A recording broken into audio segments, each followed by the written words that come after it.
Hey everybody, welcome back to Sessions with System and Soul. I'm Benj Miller here with McKenzie Decker, partner in crime in all things system and soul. And today we're doing one of our sessions called a reflection, which is a reflection on things that we're seeing in the market with our clients, with our coaches.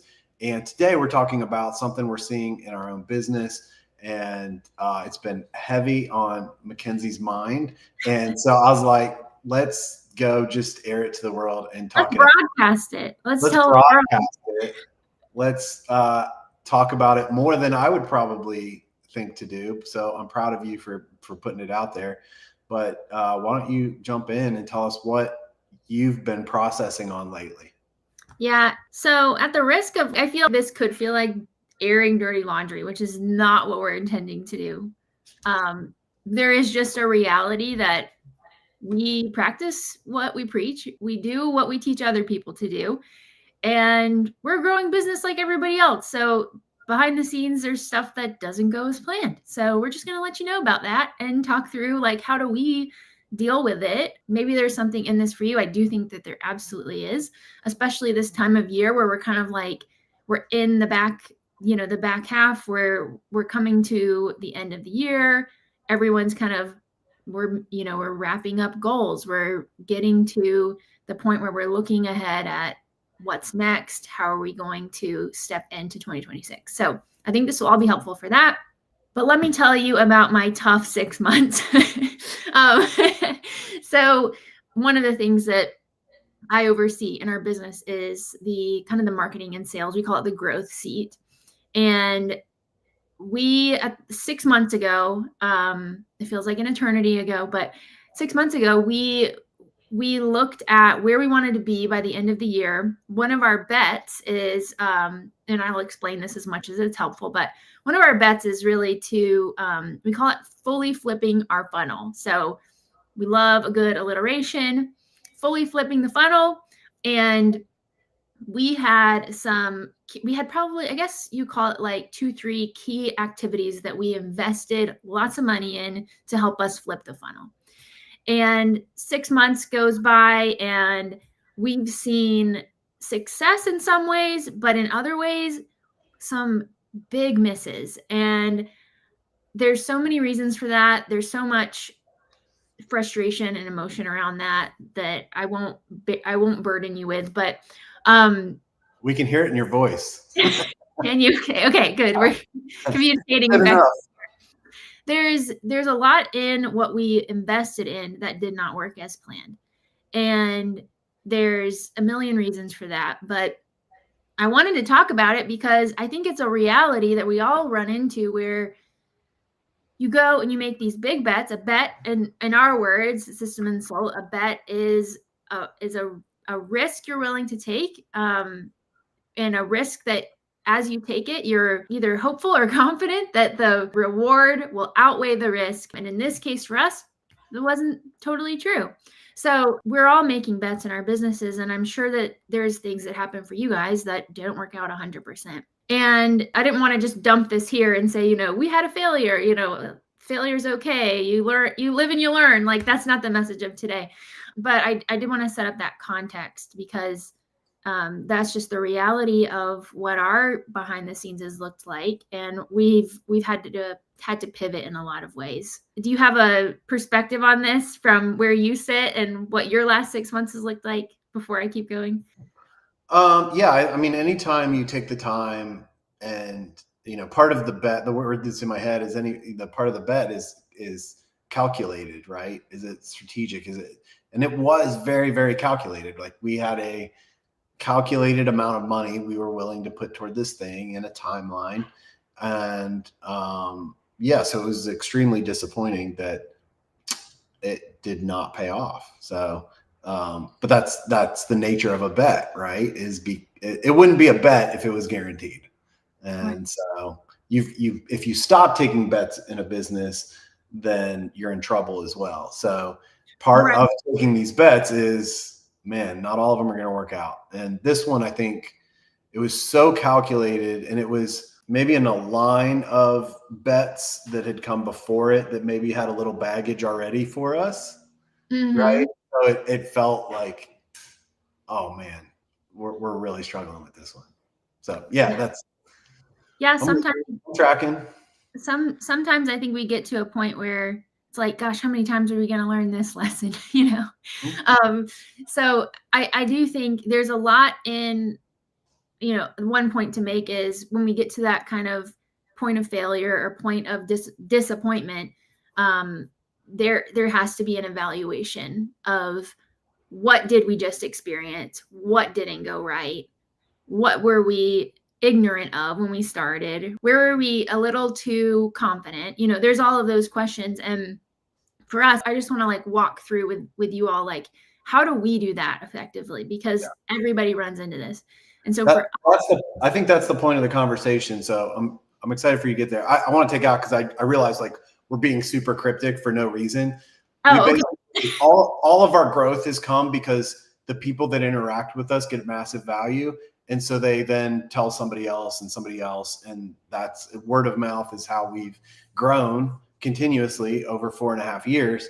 And so we thought we would, take the bull by the horns and take control of it and create this beautiful ad campaign to go target people directly. And just nothing from there panned out. And we realized that we're way more relational than we knew in terms of how our business functions and grows and all that. So that's what we're cryptically talking about. Is that fair? Is that the right? No, yeah. I mean, it's the punchline is really, we invested in a bunch of strategies that were non-relational, very transactional. And that is just what we learned 6 months later, is that's just not how System and Soul is going to grow. Because it never has. So when we came to that realization, it's like, okay, well, that was one of those, like, this was a total misnomer on our part for thinking that strategy was going to work for us when it never did. And we've got all these other ways that are relational that we can be investing in. So there is some learning in that for us. And I want to kind of show you guys, is it okay if I share our roadmap, just the top part, I'm not going to share all of our financial data with all of you, but I want to show you. So for us, one of the ways that we address something like this, when we've hit a wall, we go back to our roadmap, and our roadmap is our 1-page strategic plan. We've done an episode on this if you want to walk through all the components of it and like build your own. But this is what we go back to. And it is, I don't even think, like, for this last 6 months, I don't think I realized how important our roadmap was going to be on the other side of this 6 months for this particular use case. Yeah. There's so many use cases for the roadmap. And for me, this was the first time that we had such a big bet that did not go as planned, that the roadmap came into view as something that was a very, very helpful resetting tool. All right, so this is our roadmap. This is the top part. I'm not going to show you all of the bets at the bottom, but the pieces at the top, we've got our identity statement, we've got our hedgehog, and we've got our culture equation. And so some of these elements are really key in us looking at this problem and saying, where did we miss it? Where were we in alignment? Where did we miss it? How do we move forward? And so for us, one of the things that was incredibly clear in looking at, I would say, especially our culture equation. So looking at our culture equation, at the end of the day, when we look at our culture, what we want it to be is people over policy, risk over reserved, solutions over script, and progress over perfection. So there's deep definitions that come with that, but at a high level, those are the 4 things that we want to be true about who we are. And I would say, when I think about the decisions that we made, I see the risk over reserved piece. I'm like, we really stepped into, let's take a big swing. Yeah. Well, the 2 things that don't feel aligned here for me when I evaluate it is like the people over policy. I think there's the relational or human element that we mentioned, where we chose, an industry best standard ad strategy that had nothing to do with honoring the people and the problems that we deal with in the way that's helpful to them, communicating to them in a way that they can hear us. So I think that was a miss. And similarly, solution over script. what that means for us is we don't want to get stuck in doing things the way that it's always been done. We want to do it in a way that is nuanced. Yeah. And I think in the way that we approach that problem, we're like, let's just do what everybody else is doing. And and I think that's not the, that's the script. And so I think we were adopting a script mentality instead of the solution mentality. So for me, go ahead. Well, just taking it to those two attributes is so brilliant. I'm wondering, like, I'm not sure I would have even caught this use case. Like, even if we had been super diligent to look through our whole roadmap and like double check this bet, I don't know if I would have caught it, because, like, to me, person over policy was always, my viewpoint was always like in regards to our team, right?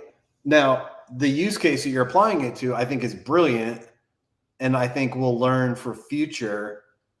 But I don't know that I would have, even if we were more diligent, I don't know that I would have caught that application.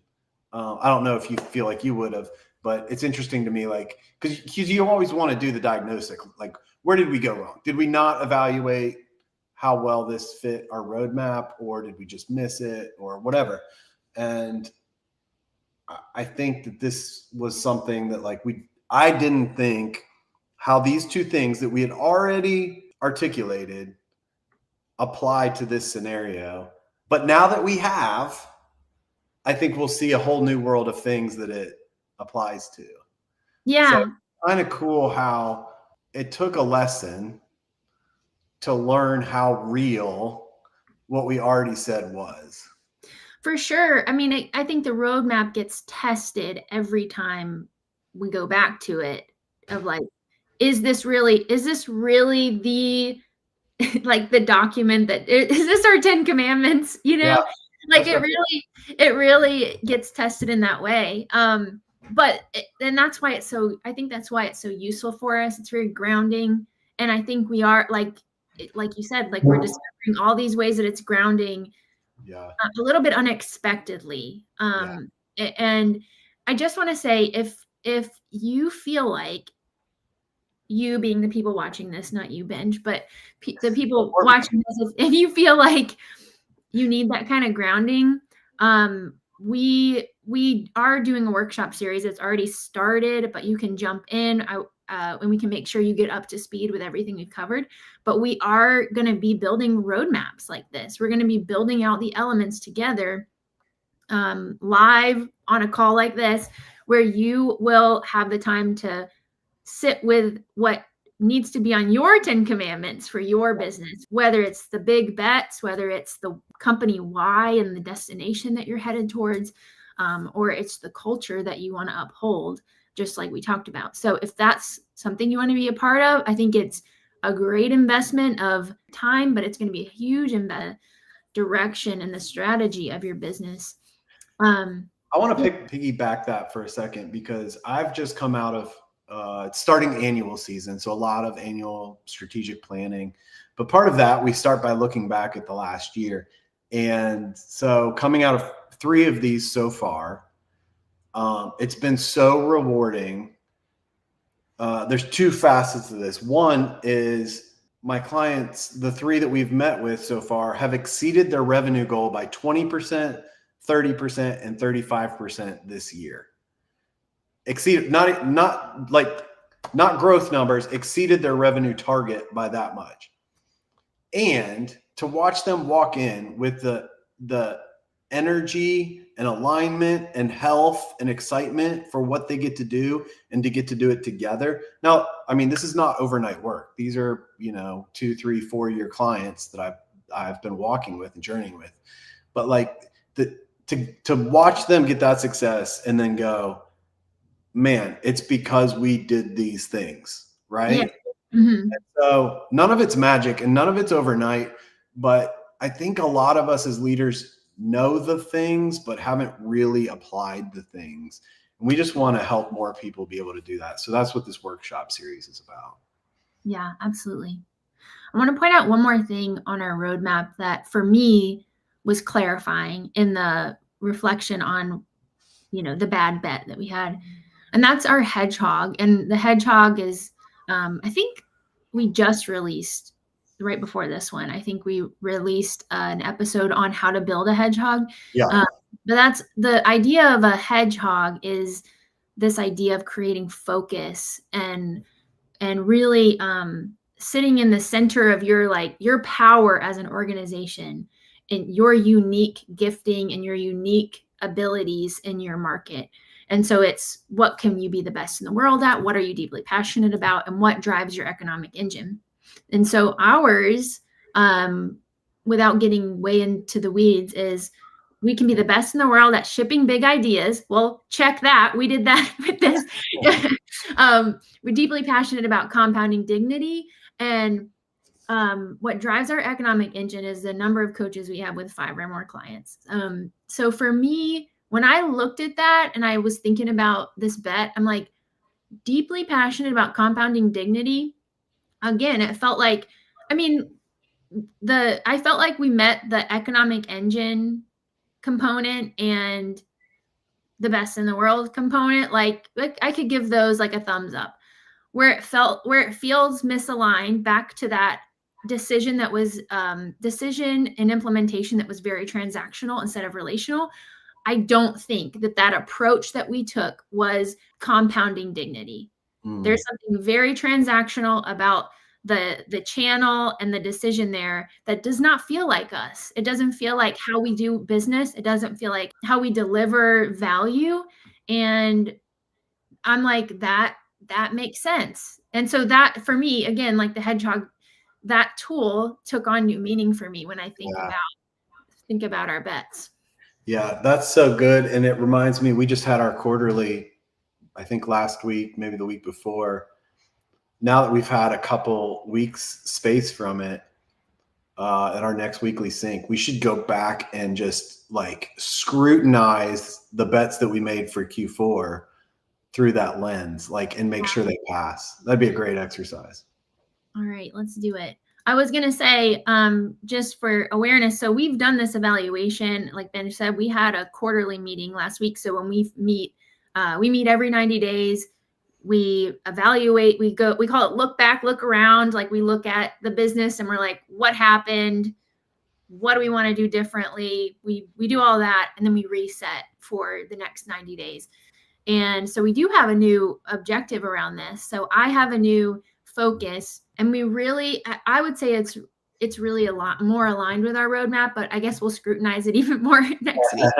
But I would say doing this exercise and looking at the roadmap, it's helped us realize that we have 2 marketing objectives to help us kind of recoup and get back on track. And the way I put it when we met was, we need to do what we need to do, and we need to learn what we need to learn. And there's a lot that comes with that, but do what we need to do is like, we need to follow through on what we've committed to on the relationship driving activities that we've signed up for, which is like doing sessions, stepping fully into how we show up on social media, stepping fully into delivering this amazing workshop for all of the people that are signed up for it. So it's like, we need to deliver the value, and that's one piece of how we move forward. And then learn what we need to learn. We really came down to like, we've really got to think about our go-to-market strategy. And there's so much that we need to understand about how we do that through a relational lens.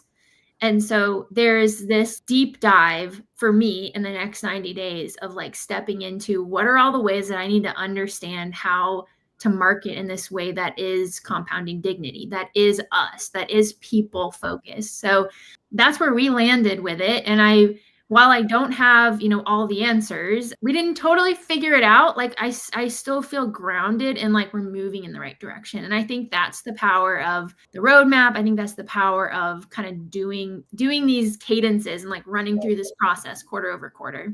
Yeah. Great call out, and such a reinforcement for the power of having a roadmap, so that you as a leader can go back to it, but everybody can go back to it and be aligned to the same core. It's kind of like the first principles of your organization, right? Yeah, absolutely. We'll link a comment to the episode where we go through the roadmap, or if you just want a simple first start, we can go to the episode with where we talk through the hedgehog. If you want help with this, it's so powerful to have somebody that lives in this world, thinks this way. So we also have coaches that'll help walk you guys through it, build a roadmap together. And just sometimes it's helpful to have that person that's not heads down in your business to be able to reflect back to you the things that are truly unique about your business, because they just are what they are sometimes when you're heads down in your business. So that's what we're here for, System and Soul. If we can help, reach out. Super thanks to Fist Bumps for making the show happen, keeping our heads on straight with this, and encouraging us to have conversations like this, where it's, not all sexy and mic drop moments, but it's what does life look like, and what do you learn as you go about either building a business or maturing a business, reinventing a business, taking over new leadership within a business. There's a lot of people on Instagram that looks like everything's just easy, and it never is. Business is messy, and that's the game. And if we remember, that's also like the fun and the challenge, and it's growing us and it's making us into something new. And it's something to be super grateful that we get to be part of. And so I'm appreciative of people like you that want to listen, that want to grow, that want to learn. And so we'll be back here for you next week with another episode of Sessions.